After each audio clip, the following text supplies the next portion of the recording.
Hello दोस्तों, नमस्ते प्रणाम। मैं संगीता कश्यप अपने यूट्यूब चैनल में सभी दर्शकों का स्वागत करती हूँ। मैं एक विवाह गीत लेके आई हूँ दोस्तों। अगर गीत अच्छा लगे तो कमेंट करके जरूर बताना, लाइक करना, शेयर करना, मेरे चैनल को सब्सक्राइब करना और कमेंट करके जरूर बताना दोस्तों गीत आप लोगों को कैसा लगा। यही पार गंगा वही पार यमुना, बिचवा में माली फूलवारी जी। यही पार गंगा वही पार यमुना, बिचवा में माली फूलवारी जी। फूलवा तोड़न चाली बेटियों कवन रानी, हथवा डेलरिया मुख पान जी।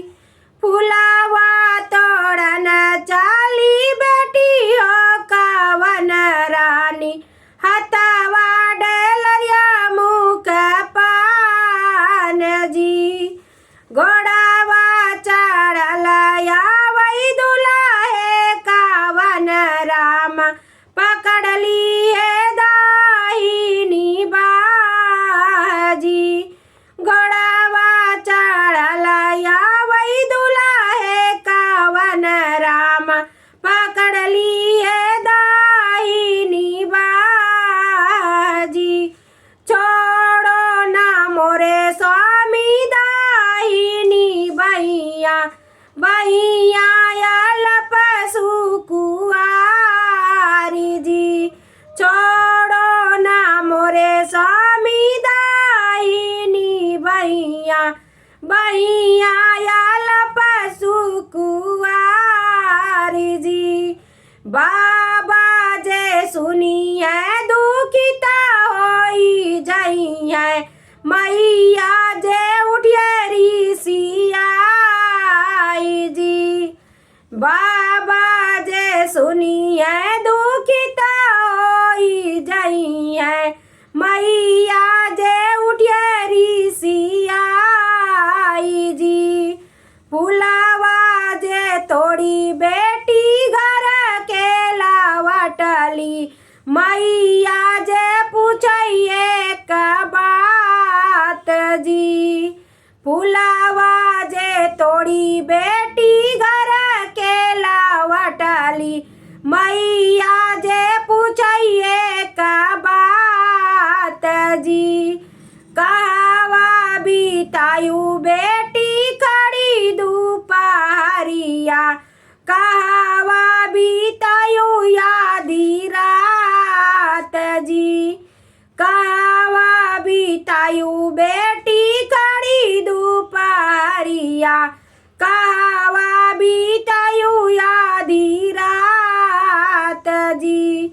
कहवा पे फोड़ियु बेटी कंचन चूड़िया, आऊ तू आधी रात जी। कहवा पे फोड़ियु बेटी कंचन चूड़िया, कहवा बितायु आधी रात जी।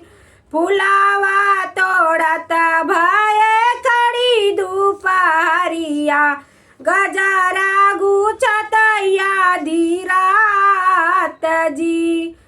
फूलवा तोड़त भय खड़ी दोपहरिया, गजरा गुछत आधी रात जी। शिवाजी के पूजत फूटी कंचन चूड़िया, आए हम आधी रात जी। शिवाजी के पूजत फूटी कंचन चूड़िया, आए हम आधी रात जी। हमारी से बड़ू बेटी हमाही से बहुरियु, हमाही से क्यों चतुराई जी। हमाही से बड़ियु बेटी हमाही से बहुरियु, हमाही से क्यों चतुराई जी।